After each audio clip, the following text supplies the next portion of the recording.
Hi, and welcome back to Sorta Online Code Register, and today we'll be talking about some pro tips that I have come up with, and these are mostly from personal experience, because back then, even though I was in a group in Facebook, obviously they helped a lot, but sometimes there are questions that aren't really asked or questions that aren't really answered. So sometimes I had to learn the hard way to figure out a really good, effective way of playing this game. You guys can either take take these tips and adopt them to your playstyle of Code Register or not. Maybe you already have some sort of idea of how you want to play the game. These tips that I'm gonna point out is rather obvious to most people, and probably either obvious to new players or obvious or not obvious to new players. So the first tip is to keep all the weapons and keep all the armor that you have made, no matter how strong or weak they are, or you just have to keep them no matter what. Obviously, we might not have the strongest or like the max level of each weapon, but you just have to keep them. Reason being is lots of characters share like different weapons, right? Sometimes Asuna is well known for her rapier use, right? Because she uses a rapier in the light novel and the anime, so obviously she would use rapiers now and then. But sometimes she can use something else. For example, this one, a double hand axe. So the maid Asuna uses a double hand axe. So obviously she's not using a rapier there. Or sometimes characters can use weapons that you might not have. So for example, I obviously had a gigantic problem when it came to the use of rapiers when I got my Asuna, because obviously she is a rapier user, and till this time I never owned a rapier. So luckily enough, the game was able to have the weapon quest where you can farm the materials to make the weapon. So I was stuck with a 5-star weapon, or 5-star rapier to be specific, and it was if I can find it.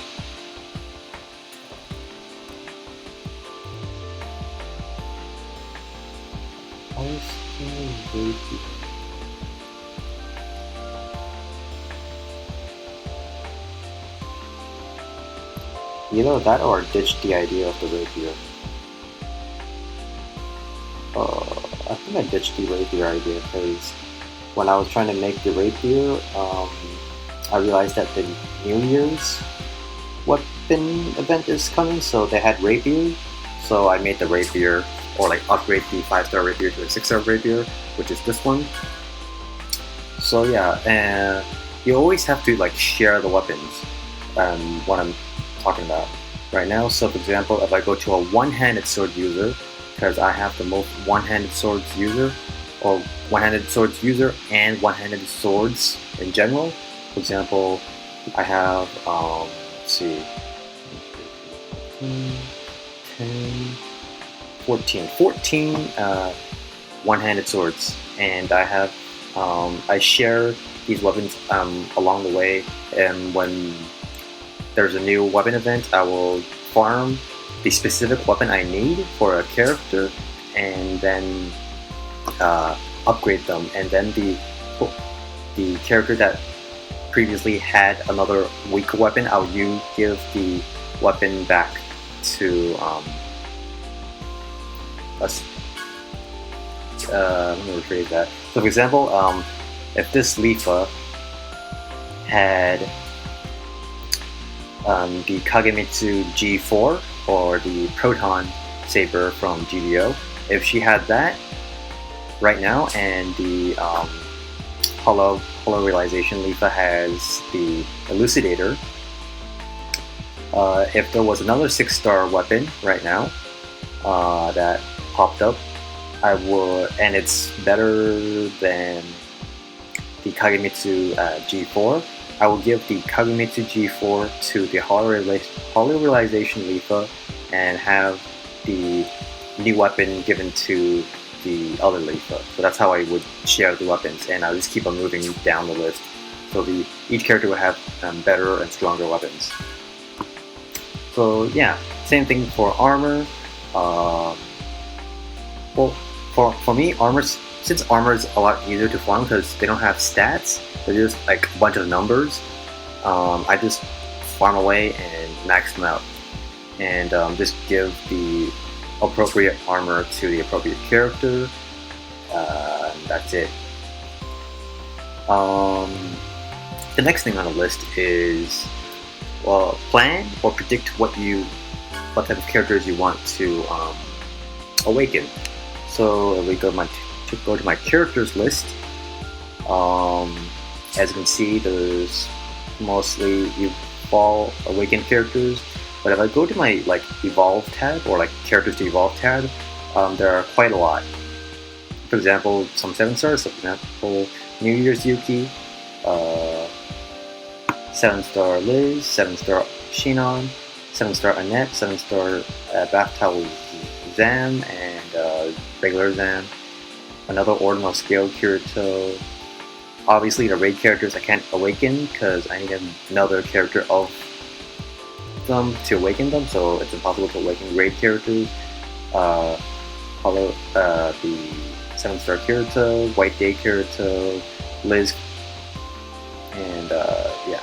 We can skip the 6-stars because I think I have a better chance in making a better team with these 7-stars. So obviously, I don't have any mats, obviously, because I wasted them all on the 7-star Shinon recently.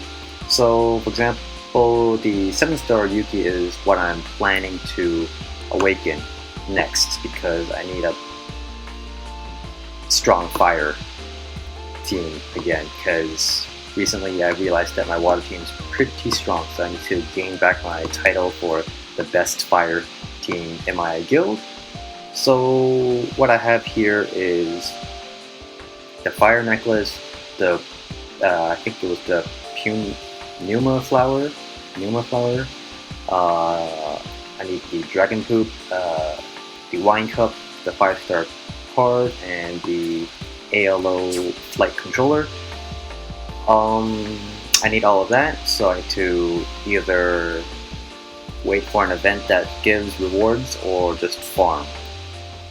And I believe I would do this when I have time. And when I have time is basically when there is no events that I need to attend to, and I can farm and get the weapon, get the material.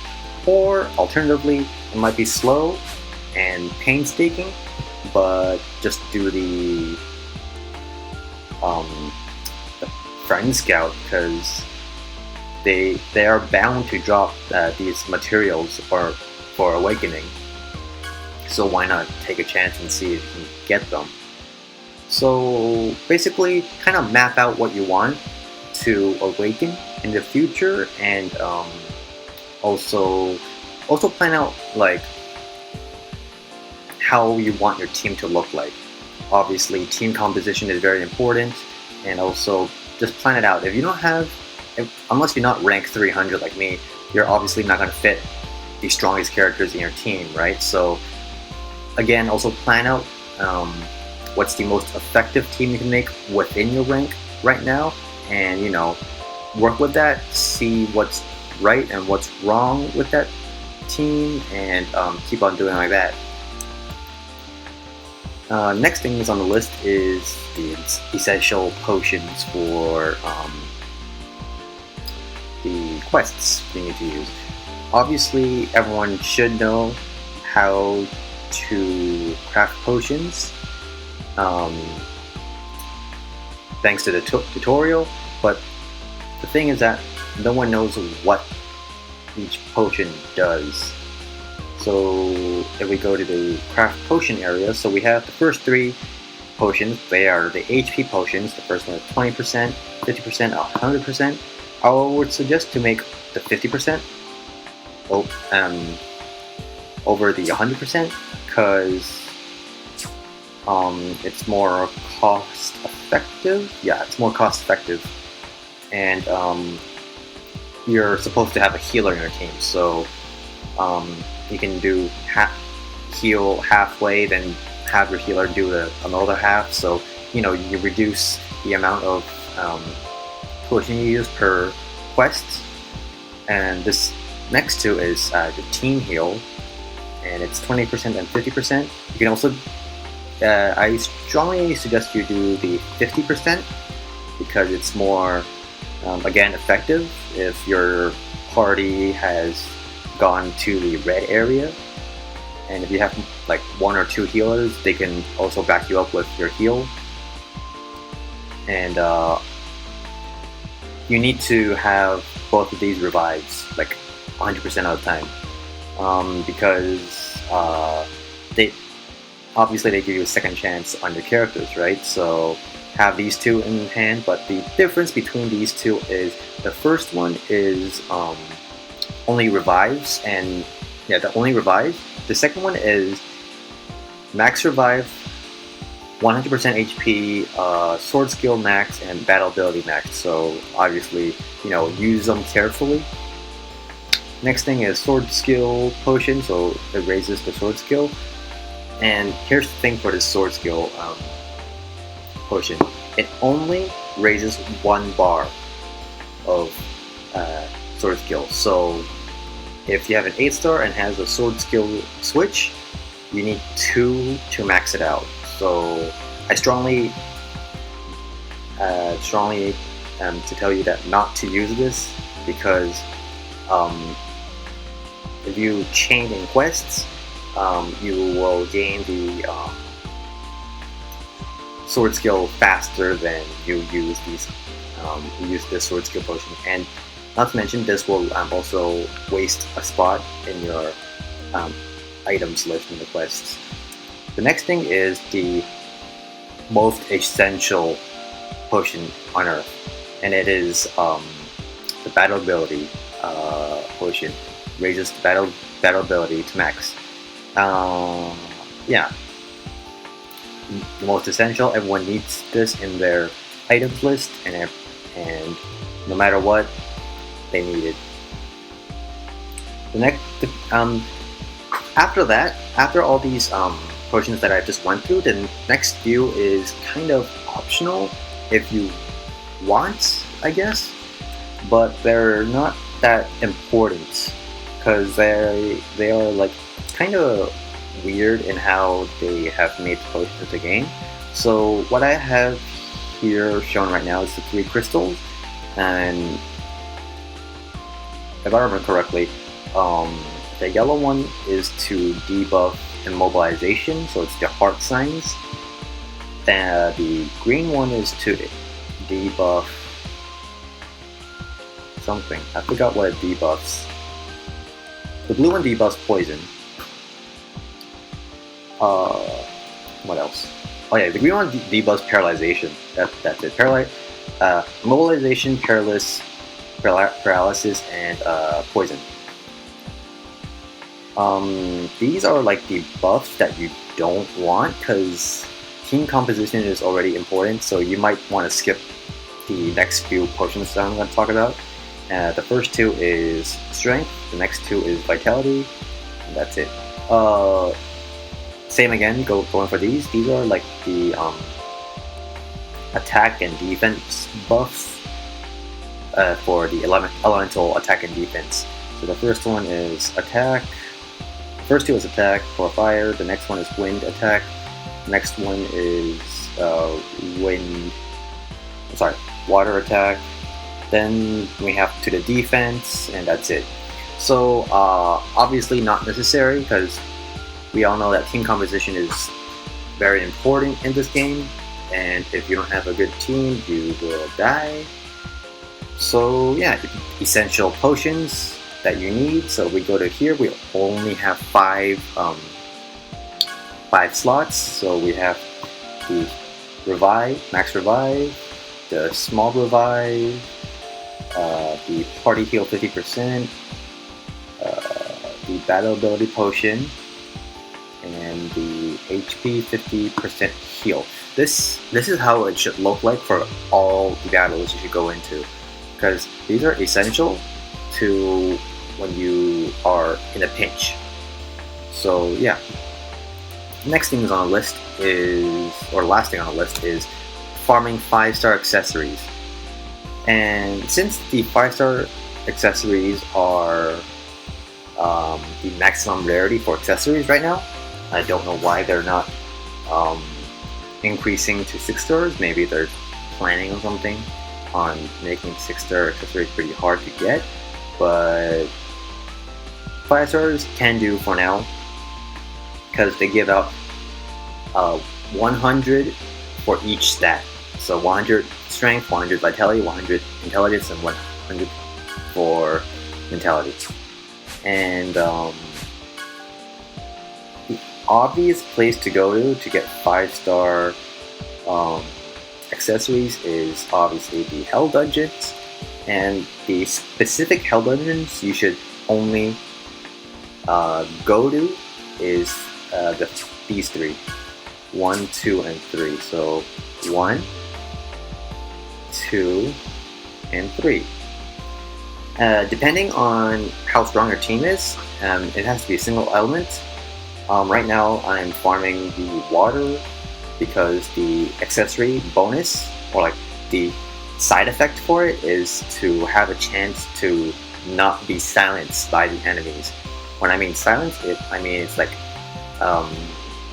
like sometimes when the enemies like try to silence you, they would get rid of the battle ability and the sword skill as well. Or I'm sorry, not able for you to use the battle ability, and you have like the blue tint into your characters, and that's like very important, right? If they silence all your team members, you can't use battle ability, and you do have to, go out and battle until the thing wears off. And that's the water stage. The wind is for paralysis. The fire is for poison. So obviously, if you guys are aiming for a certain special effect for these accessories, just go to the corresponding one you want and keep on equipping. Because if you keep on equipping your characters with 5 stars, 5-star accessories, you're gonna make your characters stronger by just a tiny bit. But if you are able to equip all your characters, like all your mixed teams, all your single element teams with 5-star equipment or accessories, you're probably gonna find a dead end at one point until you hopefully the game gives out 6-star accessories. So yeah, so basically recap: keep all the weapons and armor, predict or plan out your characters you want to evolve, essential potions that you guys need, and also farm 5-star accessories. It's only if you are able to farm it. And yeah, that's pretty much it for pro tips from a guy that is playing for 3 years. And yeah, hope you guys enjoyed the video. Hope you guys learned something new. Hope I inspired you to adapt some of these play styles, or like